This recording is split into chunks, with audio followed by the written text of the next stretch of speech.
परम सुखदम केवलम ज्ञानमूर्ति द्वंद्वातीतं गगन सदस्यं तत्त्वमसादि लक्ष्यम एकम नित्यं विमलमचलं सर्वादिसाक्षिभूतं भावातीतं त्रिगुणरहितं सद्गुरुवे नमः नमामि।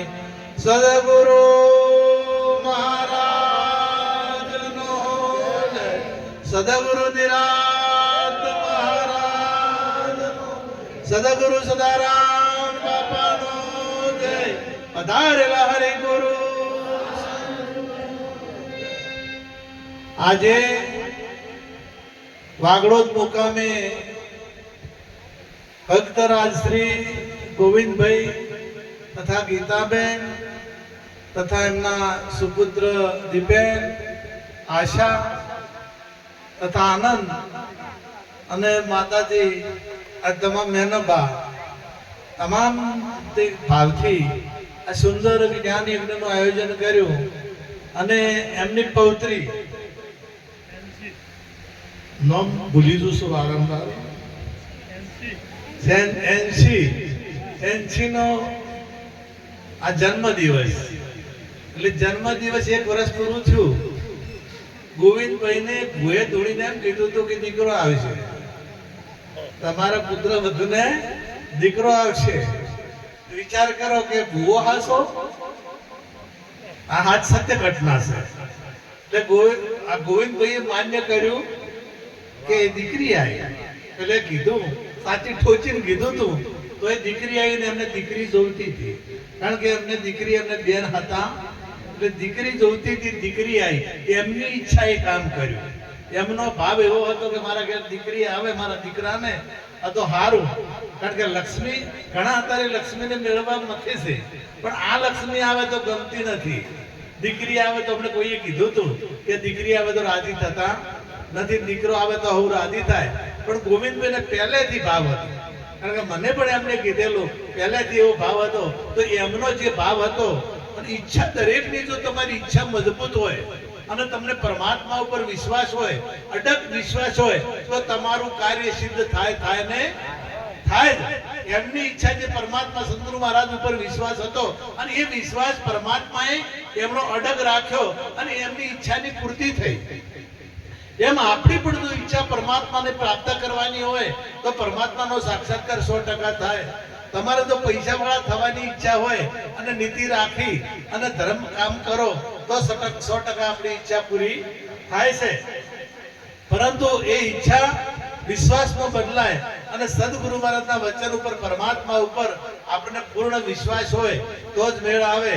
આ ભજન સત્સંગમાં પધારેલા મહાપુરુષો અમારે મંગળદાસ મહારાજ, વાસ્તારામ મહારાજ તથા વિઠ્ઠલપુરીજી મહારાજ, અહીંયા બાબુરામ મહારાજ, જસુરામ મહારાજ, ઈશ્વરરામ મહારાજ તથા તેજારામ મહારાજ તથા રાણારામ મહારાજ, અમૃતરામ મહારાજ, નવીનરામ મહારાજ અને તમામે તમામ ભક્ત પ્રેમી સજ્જનો, માતાઓ અને બહેનો, ગુરુ પ્રેમ કેળવવો, ગુરુ સદગુરુ મહારાજ સાથે જે પ્રેમ છે એ મેળવવો એ બહુ કઠિન છે અને આશીર્વાદ પ્રાપ્ત કરવા એ તો બહુ કઠિન છે. આશીર્વાદ માગ્યા મળતા નથી અને આલ્યા જાતા નથી. જો તમે તો સેવા કરો તો ઓટોમેટિક મળી જાય, ઓટોમેટિક અને અલય કહેવું પડે નહીં. અને એ સંતના હૃદયમાં, સદગુરુના હૃદયમાં રહેવું બહુ કઠિન છે. સદગુરુ મહારાજના હૃદયમાં કે ખૂબ નિષ્ઠાવાન હોય. તમે વિચાર કરો કે અર્જુનજી વશિષ્ઠ એમને જે એમના ગુરુ દ્રોણાચાર્ય, અને દ્રોણાચાર્યના કેટલાય શિષ્યો હતા, બધા રાજકુમારો હતા અને બધા રાજકુમારોને ભણાવતા હતા, સતો એમના હૃદયમાં જે બિરાજમાન હતા એ અર્જુન હતા. અર્જુન એમને પ્રિય હતું. સદગુરુને પ્રિય રહેવું ને એ જેવી તેવી બાબત નથી, અને જે પ્રિય રહે એ કંઈક કરી શકે. જે સદગુરુને પ્રિય રહે એ જગતમાં કંઈક મેળવી શકે. જે સદગુરુને પ્રિય રહે એ આત્મજ્ઞાન પણ મેળવી શકે. જે સદગુરુને પ્રિય રહે એ ગુરુ એને પ્રિય હોય, ગુરુ એને પ્રિય હોય. એ અરસપરસ પ્રિય થાવું.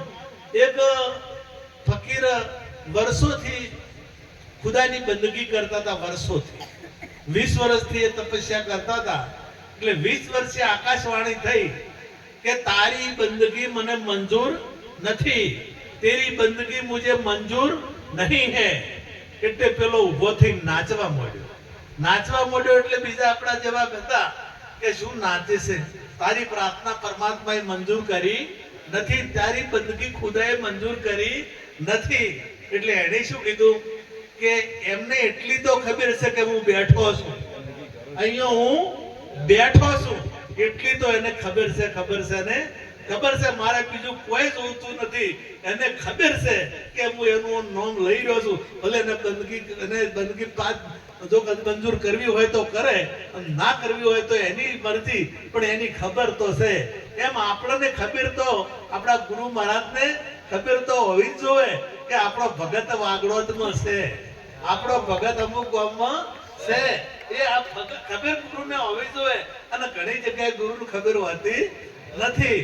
અમારે એક જગ્યાએ સદારામ બાપુ પાસે જ્યાં સદારામ બાપુની મારે વાત થઈ, એટલે એક થોડી વાત કરવાની, એટલે બાપુને મેં વાત કરી કે હું ઓળખતો જ નથી. એ કયા ભાઈ નુકતું તાર હવે તમને ઓળખાવો એક દાડો.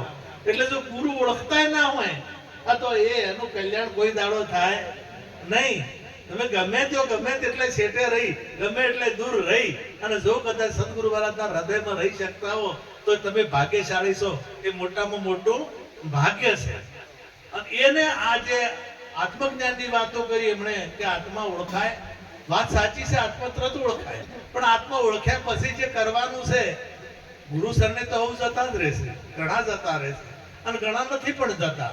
અત્યારે 99% નહીં જતા, અને 1% જ હું તો કહું છું જોય છે. હાચા 1% જતા છે. અમે કદાચ પોઈન્ટ ઓછા હોતા હશે, પણ સાચે સાચું સદગુરુનું શરણ ગ્રહણ કરનાર એ ટકાવારી 1%માંથી પોઈન્ટ ઓછા હશે. પૂરા એ ગુરુના શરણમાં જતા હશે નહીં. અને જેને સદગુરુનું શરણું સ્વીકાર્યું અને પછી વચનમાં રહેશે એ 100% નામના મેળવે છે. અને એ જોઈ જાય, એ ગમે તે જગ્યાએ જાય, આ તો અહીંયા એની અસર થયા વગર રહેતી નથી. તમે ગુલાબનું ફૂલ લઈ અને ગમે ત્યાં જો કુંડ હોય ત્યાં જઈ જો તો ગુલાબની સુગંધ આવે. તમે દારૂના પીઠે જો તો ગુલાબની સુગંધ પાસે ગુલાબનું ફૂલ હોય તો આવે.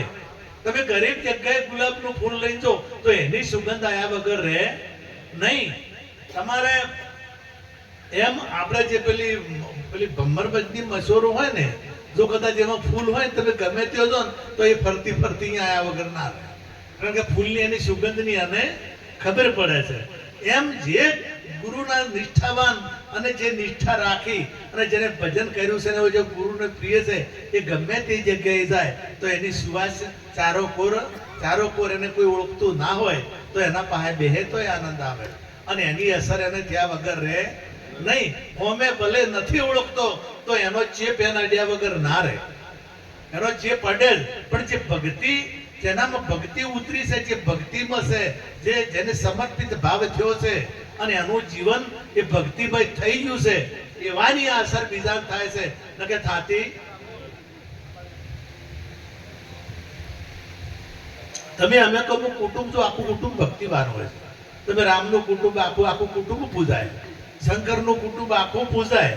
અહીંયા બધા અરસપરસ એક વિરોધી ભેળા કર્યા છે તો એ લડાતા શંકરના બધા વિરોધી કે શંકરના તમે કુટુંબમાં જુઓ તો જે કાર્તિકેયનું વાહન જુઓ, તમે ગણપતિનું વાહન જુઓ, તમે આ બધા જોઈ, અને શંકરના ગળામાં હાપ જુઓ. પેલો જો ઉંદર હોય તો હાપ આવે તો ઉંદર ઉભો રહે, તો એ બધા હંપી રહે છે નહીં રહે. આ એક ઉંદર જુઓ, હાપ જુઓ. કાર્તિકેયનું વાહન મોર જુઓ તો મોરે હાપને પકડે. મોર છે ને, મોર એ હાપનો વિરોધી હોય મોર, તો એ હાપને નહીં બતાવે. હવે આ હાપ છે ને એ ઉંદરડો ભાળતે પેલ ગળી જાય તો એ ઉંદરને બતાવતો નથી. ઉંદર, હાપ, મોર આ બધા હંપીને રહેશે. તમે વિચાર કરો કે અરસપરસ વિરોધી હોવા છતાં બધા એક થઈ જશે. એમ આપણામાં આ જે તમામે તમામ આપણાના જે દુર્ગુણો છે, આપણા જે દુર્ગુણો છે એ દુર્ગુણોની વાત કરી છે. એ જે દુર્ગુણ કામ, ક્રોધ, લોભ, મોહ, મદ, મચ્છર, રૂપ, રસ, ગંધ, શબ્દ, સ્પર્શ, આ વિષયો એ બધા એક એક એક તરફી હોવા જોઈએ, એ વિરોધાભાસી હોવા જોઈએ. જો ક્રોધ હોય આપણને તો ક્રોધ કેના પ્રત્યે હોવો જોઈએ? એને કાઢી નાખવાની જરૂર નથી. ક્રોધને તમારે નાબૂદ, હું એમ નથી કહેતો કે તમે એને હાવ કે કાઢી નાખો, પણ તમારે ક્રોધ હોવો જોઈએ તો આપણા અવળા કર્મ ઉપર હોવો જોઈએ, આપણા જે દૂષણો ઉપર હોવો જોઈએ. એ ક્રોધની જરૂર છે. આ તમામે તમામ ક્રોધ, કામ, કામે હોવો જરૂરી છે. મૂકું કામને તમારે હાવ કે નેષ્ટ નાબૂદ કરવાની જરૂર નથી. પણ આપણને બધા જગતને કયો કામ છે? જગતને કઈ કામનાઓનો, જે કામનાઓનો સમૂહ, એનું નામ કામ. અનંત પ્રકારની કામના, કોઈને મોટા થવાની કામના, કોઈને પદ મેળવવાની કામના, કોઈને ધન મેળવવાની કામના, કોઈને લોકેશના, પુત્રેશના ને વિદેશના, આ ત્રણે ત્રણ ઈચ્છાઓ છે એ કામનાઓ જ છે. આ બધા પ્રકારની જગતમાં અત્યારે પરમાત્મા મેળવવાની કામના કેટલા જણાને છે? પરમાત્માની પ્રાપ્તિ કરવાની કામના કેટલા જણાને છે? આત્માની ઓળખાણ કરવાની કામના કેટલા જણાને છે? આ કામના જેનામાં હોય એ કામ જરૂરી છે. આ કામના પેલો કામના નુકસાન કરતા છે. એટલે કે કામનાઓને જો કદાચ એ પાહું ફરી જાય, કામ, ક્રોધ, લોભ, લોભ પણ આપણા જીવનમાં જરૂરી છે. લોભ, જે તમારા છોકરા મોદો હોય અને જો દવાખાને ના લઈ જો તો એને લોભ કહેવાય દેશી ભાષામાં. ઘણી જગ્યાએ એવો લોભ હોય છે કે સારું ખાવા ના જે, સારું પહેરવા ના જે, પૈસાના ઢગલા હોય ને તો સારું, અને બધું અને દીકરી કે પુત્ર કે પત્ની કોઈ હારી હાડી માગે ને એટલી લવરા દેશે મૂકી ના લવરાય. 100 રૂપિયા વાળી લાવો રી, 200 રૂપિયા વાળી લાવો રી, અને એ પૈસા ભેળા કરી કરીને શું કરવું એને? બધા દવાખાને કે ના પાટણ નથી જવું, હું એમાં ઢુકડે બતાડો, કમ્પાઉન્ડર હતો એટલે 50-60 રૂપિયામાં પટી જાય. અને સત્ય ઘટના બનેલી છે. પૈસા વાળો એક શેઠ હતો અને એને પત્નીને ડિલિવરીનો સમય આવ્યો. ડિલિવરીનો સમય આવ્યો એટલે કે દવાખાને નથી જવું. એ સમય 200-250 રૂપિયાનો ખર્ચો, વધારે ખર્ચો નહીં. તો કે ના, એ તો બહુ મોટો ખર્ચો કહેવાય, અહીંયા જવું એ તો અત્યારે કરે દવાખાને જવું પડે છે. અત્યારે તો ડિલિવરી એમને થાય છે. એ સમયની વાત કરું છું. એટલે પેલા દવાખાને ના લઈ જા અસ્કરે, પછી બીજા બધા ભેળા થઈ જાય, બીજા બધા ઘણા બધા કહેવા માંડ્યા. એટલે કે દવાખાને તો કોણ, દવાખાને કોઈ જતું જ નથી. અને એ ટાઈમે દવાખાને પણ બહુ હતા નહીં.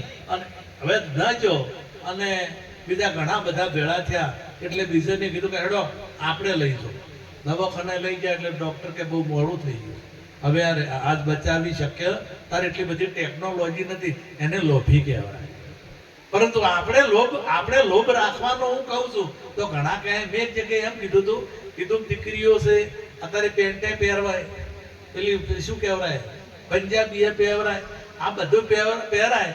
એટલે એક જણો એમ બીજા વાતો કરતા હતા કે હવે મહારાજો કે પેન્ટ પહેરાય, તાર પેન્ટ ના પહેરે તાર છોડીએ તું ધોચે પહેરાય, પેલા કાકરા પહેરાય દેશી. કીધું અત્યારે જમાનો છે, આ તો જમાના પ્રમાણે તમે કપડા પહેરો, ફેશન પહેરો, એની ના નથી. હવે 80 વર્ષ પહેલાના તમારે ફેશન તમારે ચોથી કરી ચાલશે? મેં પ્રવચન કર્યું હતું કે જે જમાના પ્રમાણે આપણી દીકરી, પુત્ર, પત્ની આપણા તો કદાચ ડ્રેસ પહેરે તો એમાં વિરોધ કરવાનો હોય ના. એટલે હું એની વિરોધ કર્યો. એટલે મેં સમાચાર મોકલાયા, કીધું તમારે ઘેરથી હવે દેશી ઘાઘરો પહેરાવજો, તમારે દેશી પેલા કોરેવાળા પહેરતા હતા ને એ પહેરાવજો, અને તમારા દીકરીઓ નહીં હું પહેરાવજો. એટલે જે જમાનો છે એ જમાના પર, પરંતુ આપણું અંગ ઉઘાડું રહેવું જોઈએ. તમે ગમે તે ફેશન કરો પણ આપણું અંગ ખુલ્લું રહેવું જોઈએ નહીં. હવે તો આમ તો જુઓ ને તો જેટલી વાર બજારમાં આપણે જોતા તો દીકરીઓ મોઢા ઉઘાડા કઈ ફરતી જ નથી. આટલો ઓછો ખાલી ઉઘાડી હોય, મોઢા ખુલ્લા બિલકુલ ના હોય, મોઢું તમને જોવા મળે નહીં. પણ પૈણ્યા પૈસા ટોકતું જ નહીં. કુવાનો હોય ટીકડા કોઈ મોઢું બતાડતો નહીં, અને પૈણ્યા પછી કોઈને ઢોકતા નથી. એટલે આપણા જીવનમાં આપણી રહેણી કહેણી, આપણી ભારતીય સંસ્કૃતિ છે, એ સંસ્કૃતિ પ્રમાણેનું આપણું જીવન હોવું જોઈએ, અને હોવું જોઈએ. તમે અત્યારે ઘણી હું એક જગ્યાએ જોઈએ કરોડપતિ છે, પૈસાનો કોઈ પાર નથી. અને ઘર છે સારું, મકાન બંગલો ટણાટણ છે. હું જાતે જોઈને આવ્યો છું. તો બાપાની શેઠે ઘણા શેઠે 2 કિલોમીટર રાખેલા છે. 2 કિલોમીટર શેઠે બાપો છે એ નોકરે રાખેલા છે. મોટી ટીવીઓ લગાડેલી છે, મોટી ટીવી છે, નોકરો રાખેલા છે. આ બધું વ્યવસ્થિત છે, સેવા પણ સારામાં સારી થાય છે. પણ કુટુંબ તો નહીં ને. એમને કેની હવે વૃદ્ધ અવસ્થા હોય તો જરૂર કેની હોય? પૌત્રની જરૂર હોય, પૌત્રીની જરૂર હોય. આપણા દીકરા દીકરીઓ જો આપણે પૌત્ર પૌત્રી પર વાલ હોય તો ગંધો જે માવિતર છે, વૃદ્ધ છે, એને તો પરિવાર ભેળું રહેવાની ભાવના હોય. અને આ શેઠે મૂકી દીધા છે. અને એના કરતા વધારે એના કરતા વધારે જેને વૃદ્ધાશ્રમમાં મૂકી દીધા છે, આ ભણેલા છે એને જ મૂકે. મોટા મોટા છે ને પૈસા વાળા એને જ આ વૃદ્ધાશ્રમમાં મેલ્યા છે. ગરીબ માણસે કોઈને મા બાપને વૃદ્ધાશ્રમમાં મેલ્યા નથી. એ આપણી સંસ્કૃતિ નથી. પરંતુ શિક્ષણ આવ્યું અને શિક્ષણ સાથે સંસ્કારો ના આવ્યા. સંસ્કારો ના આવ્યા એટલે સંસ્કારો નથી, એ કારણે આવું થાય છે. રામ જ્યારે 14 વર્ષ વનવાસ જવા નીકળ્યા, 14 વર્ષ વનવાસ જવા નીકળવાની તૈયારી કરતા હતા એટલે લક્ષ્મણના પત્ની ઉર્મિલા લક્ષ્મણજી પાસે લક્ષ્મણજી મળવા ગયા. એટલે લક્ષ્મણજીને ઉર્મિલાએ કીધું કે આપણા મોટા ભાઈ એમના પત્નીને સાથે લઈ જાય છે સેવા માટે, તો હું તમારી સાથે આવું તો તમને શું વધો છે? મને પણ સાથે લઈ જાઓ.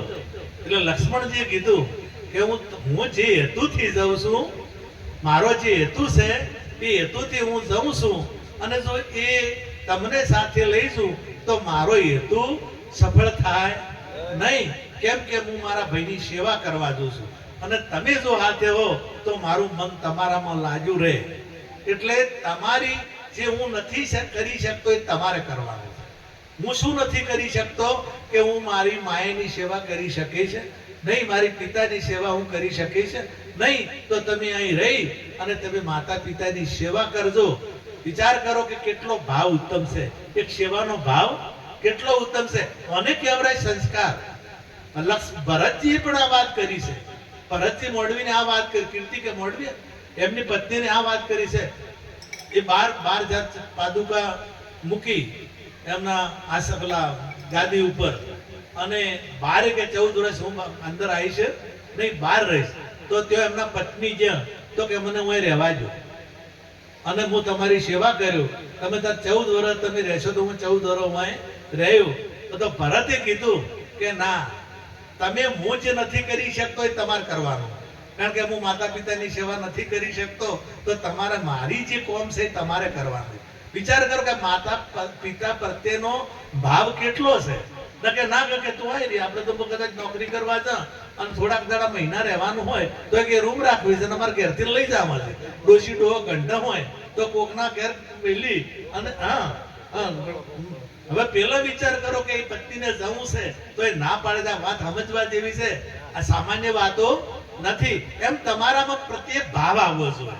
માતા પિતાની સેવા કરવાનો આપણામાં ભાવ આવવો જોઈએ. અને એ ભાવ આપણે અત્યારથી જો આપણે સેવા કરશે તો આપણા પુત્રી પરિવાર જોશે તો એ શીખશે અને એ પછી એ પણ એવું કરશે.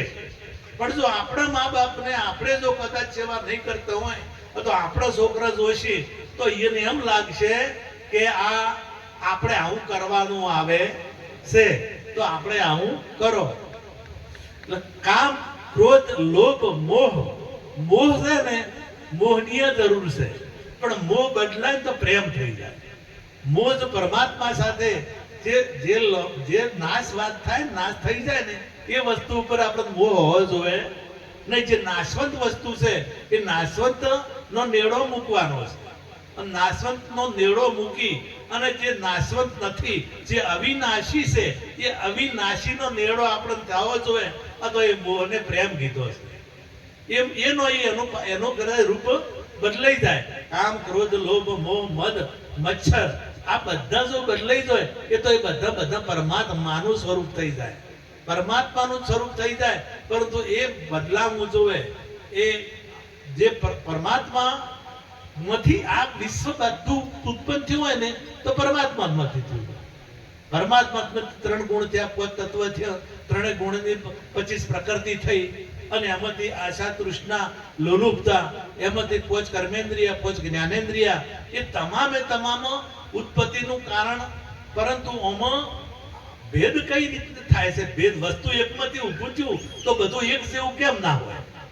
બધું કદાચ એક જ વસ્તુમાંથી ઊભું થયું હોય તો એક જેવું કેમ નહીં? બધું બધાના ગુણો હરખા કેમ નહીં? બધાના ગુણો અલગ અલગ કેમ?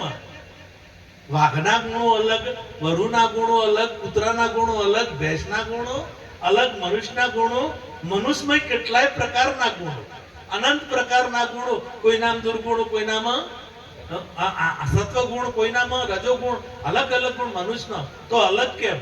તો આપણે દાખલો લઈએ કે એક લોખંડ છે, તો એ લોખંડમાંથી એક આપણે એરણ બનાવી.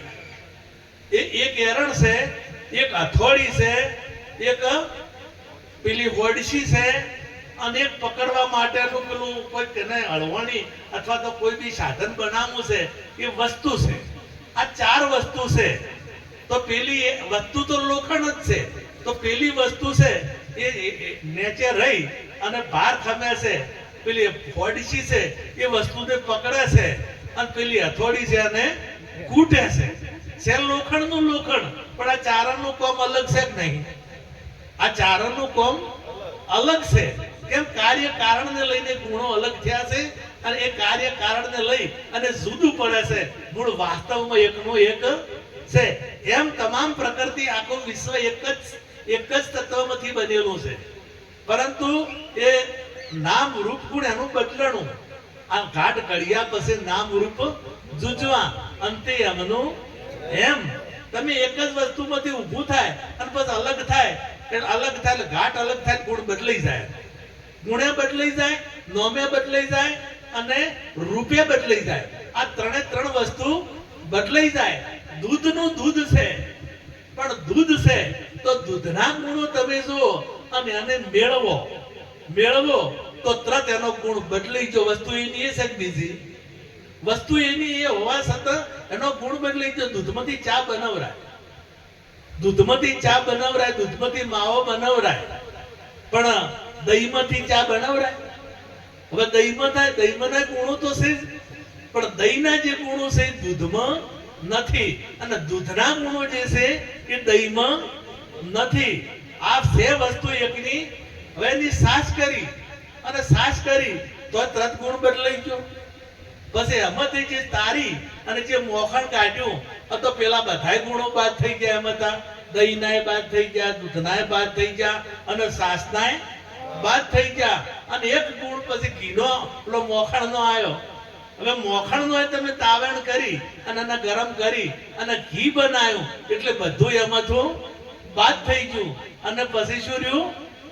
તત્વસારથી લોકમાં ગુરુ ગોવિંદ એક રૂપ, આદ અંત મધ્ય એક છે, હરિ ગુરુ સંત એક સ્વરૂપ. એ તત્વ થઈ ગયું. એટલે તમામ ગુણો એમાંથી બાદ થઈ ગયા, અને એક પરમ તત્વ રહ્યું, એક ઘી રહ્યું. એક ઘીનો દીવો થાય, દૂધનો દીવો થાય નહીં. આ વસ્તુ એકની એક હતી, પરંતુ એ બદલાય. નામ રૂપ ગુણ બદલાય, ગુણ પણ બદલાય. એમાં પરમાત્મામાંથી બધું ઊભું થયું છે. પરમાત્મામાંથી ઊભું થયું છે.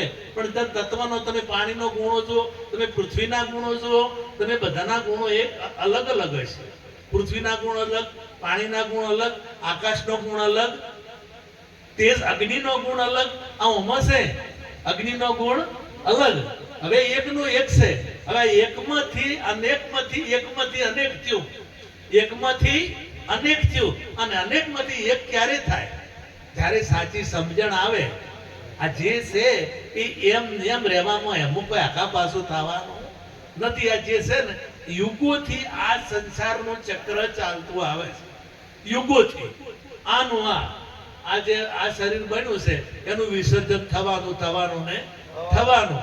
અને આ જે છે ભલે કદાચ એ સમય બદલાય એટલે અમુક વસ્તુઓ બદલાય, પણ આ પોત તત્વનું શરીર છે એ એમનું એમ જ રહેશે. યુગો પહેલા પોત તત્વનું હતું, અત્યારે પોત તત્વનું છે, અને યુગો પછી પણ પોત તત્વનું હશે. યુગો પહેલા એ ઓખેથી જોતા હતા, અને અત્યારે ઓખેથી જોઈએ છે, અને યુગો પછી ઓખેથી જ જોઈશું. અને યુગો પહેલા કોનેથી જોતા હતા? આ સનાતન કોનેથી વપરાતા હતા? આ યુગો બધા સનાતન ધર્મ નહીં કહેતા. તો સનાતન ધર્મ બે રીતે, એક તો સનાતન આત્માને કીધો છે, એ કોઈ આખા. અને ઘણા એમ ગણતા હોય કે આ સનાતન એટલે મંદિર બનાવવા, મંદિરો બનાવી અને પછી સંન્યાસ ગ્રહણ કરવો, આ બધું કરવું, એ કહેવાય સનાતની. ના, સનાતનનો સાચો સનાતન તો ગીતામાં ભગવાને કીધું કે જે આ મારો જીવ છે એ સનાતન છે, આત્મા છે ને એ સનાતન છે. પણ બીજો સનાતન ધર્મ એટલે સનાતન ધર્મનો ફરક થાય. તો યુગોથી તમે જુઓ, અમેરિકામાં જુઓ કે ઇન્ડોનેશિયામાં જુઓ કે બ્રિટનમાં જુઓ કે કોઈ પણ દેશમાં જુઓ, બધા શેનાથી જોવે અને વભળે શેનાથી અને મુખાય શેનાથી, હા, ચાલે શેનાથી, પગથી લેવા મેવાનું કામ શેના કરે? આ બધાનો એક ધર્મ છે જુદો. આ વિશ્વનો બધાનો ધર્મ એક છે, આ જુદો ધર્મ નથી. અને એ કાયમી નો ચાલ્યો આવે છે, એ જૂનો ધર્મ છે. આરે જૂનો ધર્મ છે અને એ ધર્મની કોઈને તાકાત નથી બદલવાની. એ ધર્મ કોઈ ન બદલી શકે, કોઈ ન બદલી શકે.